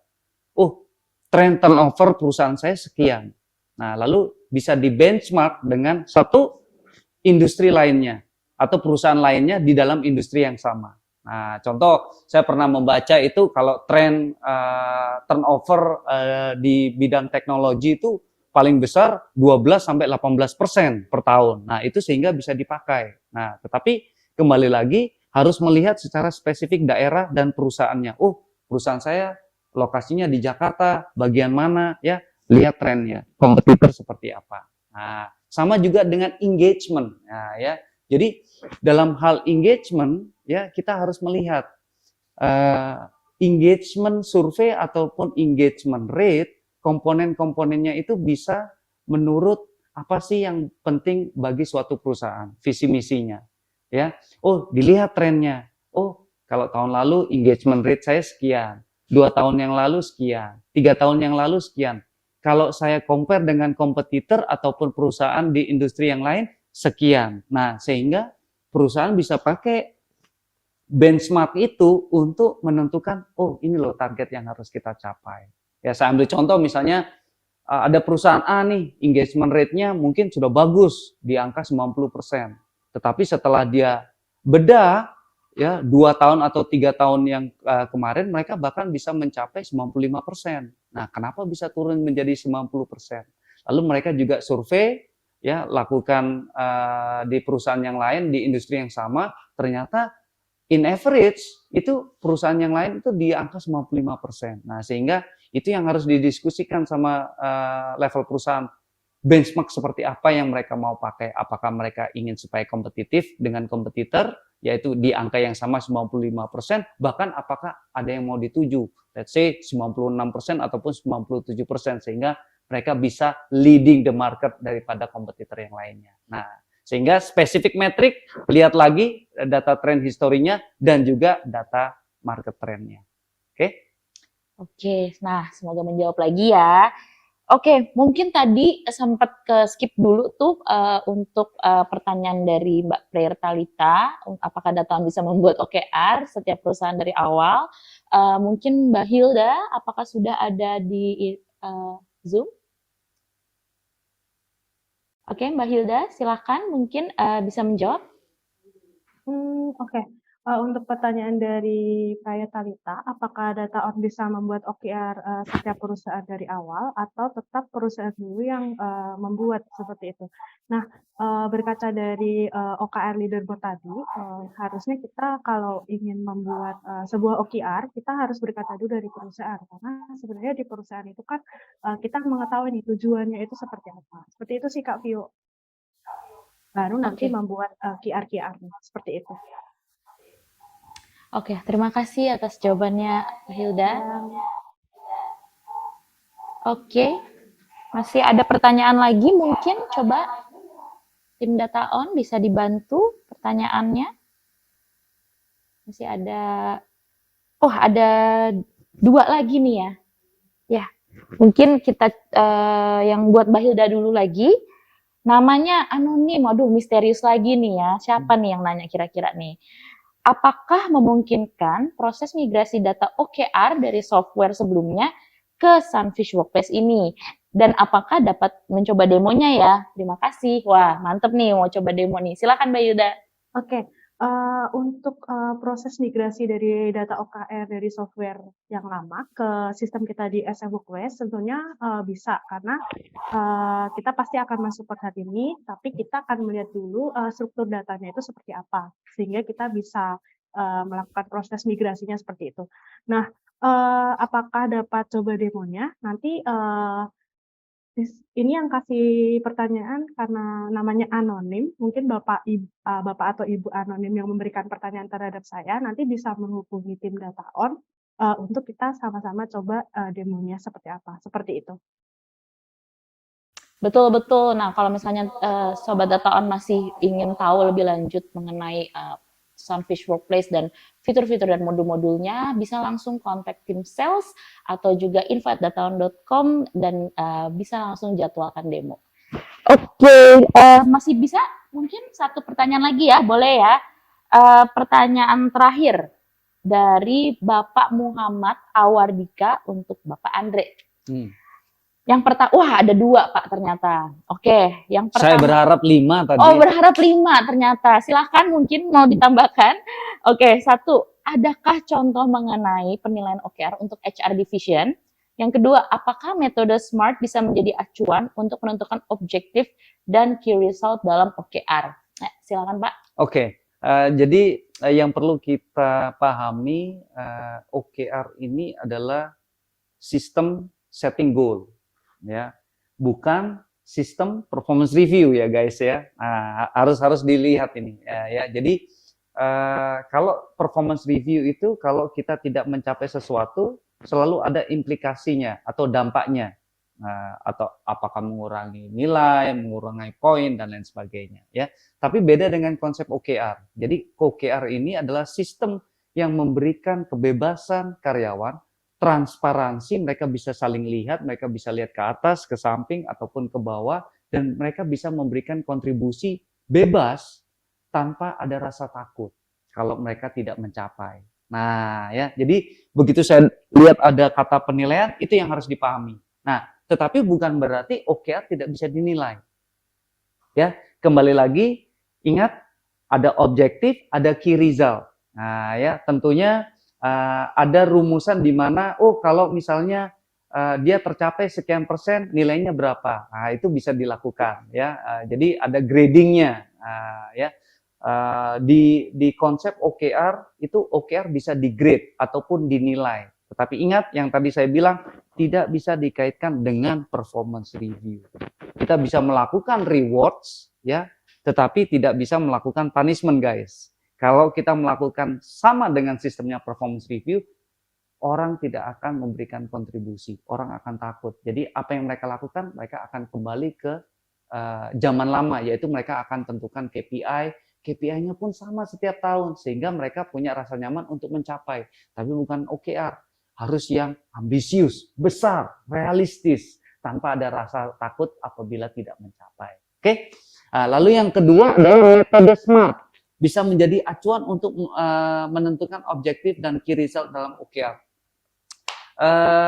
SMART goal, balance scorecard, KPI, itu adalah cara kita penetapan goal ataupun matrix ya.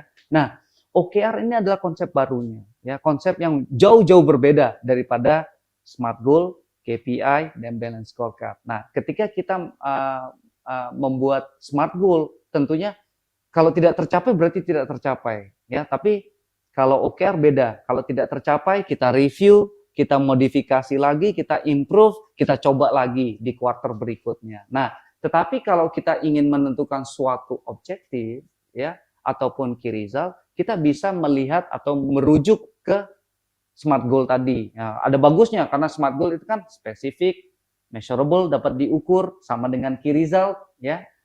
Lalu achievable ya, dan juga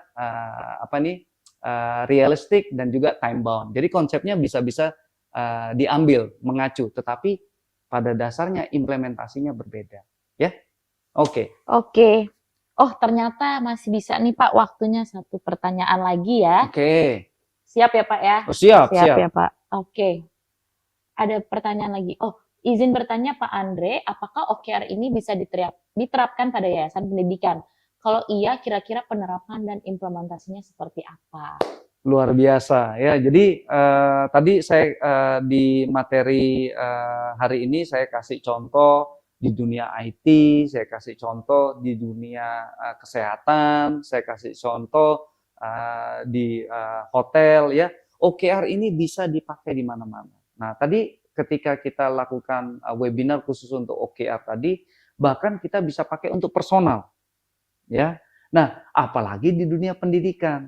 Nah, jadi kalau nanti ingin tahu lebih ya, ikut sertifikasinya, itu bahkan OKR itu dulunya dipakai di dunia pemerintahan, instansi pemerintahan, ya instansi pemerintahan pasti ada dinas pendidikan dan lain sebagainya, ya implementasinya pun sama, ya kita harus punya alasannya, kita harus punya mission statementnya, lalu kita konsepkan dalam OKR. Objektifnya dulu nih, apa yayasan pendidikan Anda yang ingin Anda capai? Sesuatu yang besar, yang menginspirasi, yang sangat penting dan terpenting. Lalu Anda buat key result-nya, 3-5, yang terukur, agresif dan realistik, dan kalau Anda mencapai key result ini pasti mencapai objektifnya. Ya, jadi silakan ya. Contoh misalnya di dunia pendidikan itu apa sih yang menjadi penting? Misalnya Anda ingin memberikan kualitas pendidikan terbaik di daerah Yogyakarta. Nah, kan besar itu ya, di daerah Yogyakarta kan udah terkenal. Waduh, ini banyak instansi pendidikan, tapi yayasan saya punya objektif bahwa saya ingin memberikan pendidikan, kualitas pendidikan yang terbaik di seluruh daerah Yogyakarta. Nah, key result-nya apa tuh? Apakah key result yang pertama, Anda meng-hire nih atau mempekerjakan 5-10 tenaga pendidikan terbaik dengan kualitas bla bla bla bla bla bla. Batasan waktunya apa? Lalu yang kedua, Anda menciptakan suatu program pendidikan ya yang mana memadukan konsep sesuatu yang baru, tidak hanya fokus ke belajar di classroom, tapi juga konsepnya dengan bisa dengan belajar di mana saja. Nah, contoh itu kan konsep baru tuh, sama dengan dunia kerja. Dunia kerja sekarang bisa bekerja di mana saja. Nah, kenapa tidak membuat konsep, oh, saya bisa memberikan kualitas pendidikan yang terbaik dengan cara sistem, menerapkan sistem belajar di mana saja. Lalu apalagi key result yang ketiga, key result yang keempat dan kelima. Ya, jadi untuk teman-teman yang di luar sana, instansi apapun, jenis industri apapun bisa dipakai OKR. Oh, ternyata sefleksibel itu ya Pak ya OKR ya. Yang tadi saya mau berotot, ya. Saya mau kurus bisa Pak? Oh bisa. Oh, bisa ya? Turun 10 kilo gitu bisa, misalnya. Oke. Ya. Key result-nya nanti kita pikirin tuh Pak, berarti harus makan ini, konsumsi ini, olahraga ini gitu ya Pak ya. Betul, ya. Seperti kata Mbak Ilda tadi, nanti ada regular check-in. Jadi, sekian waktu saya hasilnya bagaimana? Apa yang sudah saya lakukan dengan baik, apa yang belum? Nah, terus di-improve lagi. Ya. Oke. Jadi nanti kalau bulan depan ketemu saya lagi, nanti harus berotot, guys. Ya. Oke. Siap. Makasih banyak Pak. Tadi dari Mbak Sari ya pertanyaannya, semoga bisa menjawab. Oh, ternyata masih ada lagi nih. Wah. Banyak sekali, kalau perlu kita buka sesi interview ya Pak ya. Saya pokoknya ingin menjawab semua pertanyaan gitu ya. Oke. Atau kalau ini boleh samperin ke Data On, ketemu Pak Andre nanti. Nggak usah, saya aja yang ke sana. Bapak yang ke sana. Oh, baik. Sekaligus kalau misalnya mau lakukan demo, saya ke sana. Mantap sekali tuh Pak. Jadi lebih jelas langsung dari pakarnya. Oke, ada pertanyaan lagi dari Pak Ardi Hanif Aligani. Halo Pak Andre, bagaimana cara merubah KPI menjadi OKR di perusahaan yang sudah lama memakai KPI? Dan apa hal penting yang harus dilakukan agar OKR bisa berjalan? Terima kasih. Oke, jawabannya yang paling gampang adalah Anda undang saya, ya perusahaan Anda kalau ada lowongan kasih saya. Oh, bercanda ya.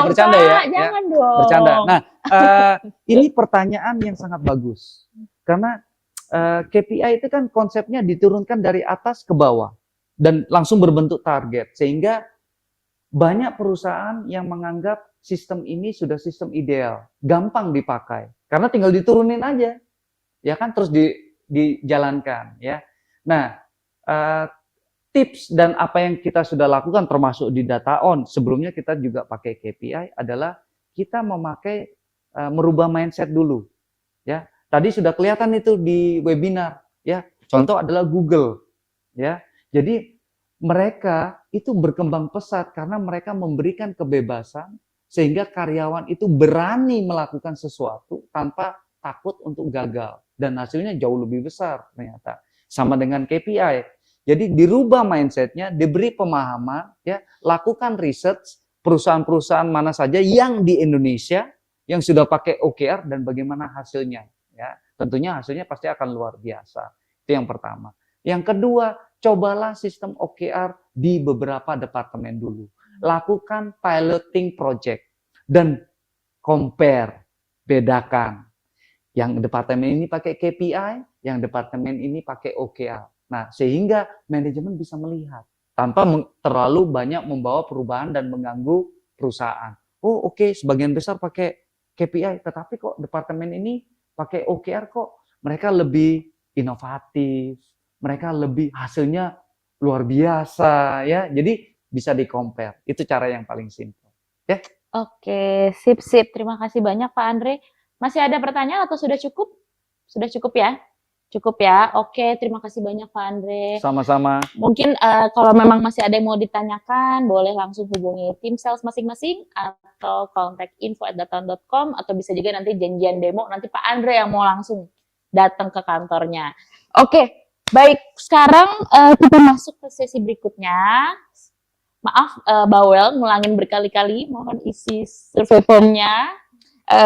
Linknya ada di kolom chat atau juga bisa scan QR code supaya kita bisa tahu nih dari Sobat Datawan ada masukan apa untuk topik webinar selanjutnya atau misalnya juga pertanyaan-pertanyaan yang mungkin mau dijawab juga bisa submit di feedback form tersebut. Ya, berikutnya adalah kuis. Nah, tadi kan udah banyak nih ya mendengarkan paparan materi dari Pak Andre ya kan, presentasinya, lalu juga dari Mbak Hilda juga mengenai pengaplikasiannya di sistem Sunfish Workplace. Nah, sekarang kita akan tes nih. 5 orang pemenang akan mendapatkan e-wallet.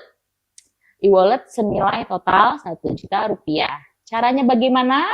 Mungkin aku jelaskan dulu ya. Jadi nanti kita akan main quiz tentang OKR pastinya, yaitu pakai platform Kahoot. Nanti yang dapat mengikuti kuis ini adalah 20 orang tercepat saja. Jadi pastikan langsung nanti ketika operator akan share screen, game pinnya dan link Kahoot-nya, langsung aja join. Nah, yang berikutnya adalah pastikan Anda menggunakan nama sesuai registrasi agar mudah dicek nanti oleh tim data on. Jadi pas masukin nama ke Kahoot, jangan pakai nama samaran, apalagi tadi kayak tadi anonim gitu ya. Kalau bisa pakai nama yang memang sesuai dengan registrasi. Nah, dan kami akan juga memilih 5 pemenang terbaik dengan hadiah dari pemenang 1 mendapatkan 350.000, hadiah 2 mendapatkan 300.000, pemenang ketiga mendapatkan 200.000, pemenang keempat mendapatkan 100.000, pemenang 5 mendapatkan 50.000. Lumayan banget kan, bisa buat jajan-jajan nanti.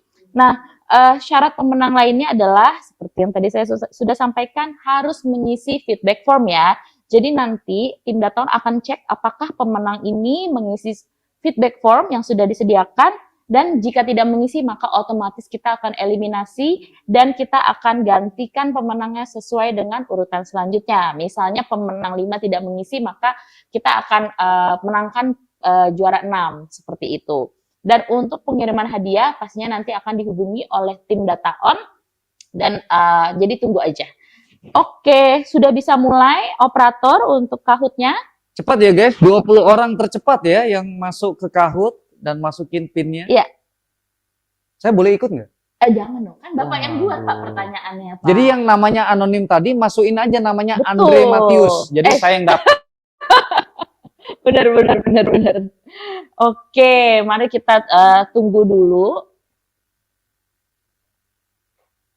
Waduh, ini saya yang nggak ikut malah deg-degan ini guys. Deg-degan ya Pak ya.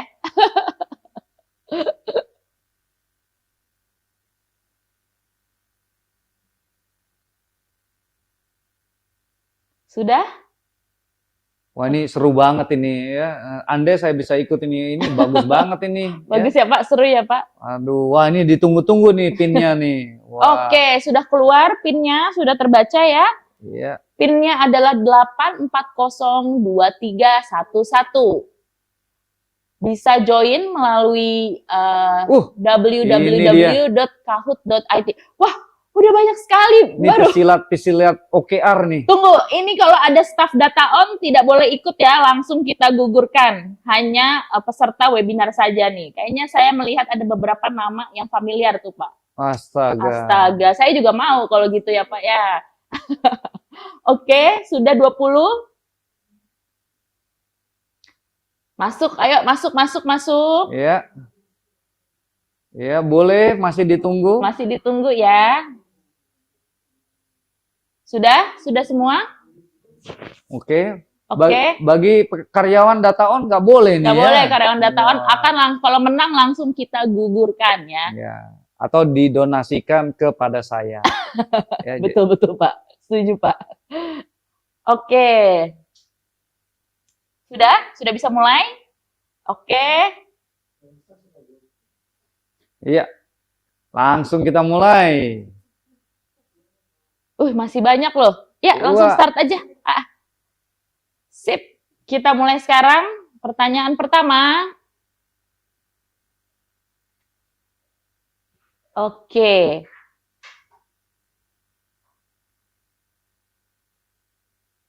Okay, what kind of statement is the following? Connect the words Ya. professional to make them more productive and successful. Nah, pernyataan ini masuk kemana nih guys? Apakah itu OKR, OKR, objektif, key result, atau mission statement nih? Ayo. Buruan. Siapa nih yang bisa menjawab? Wah. Wih.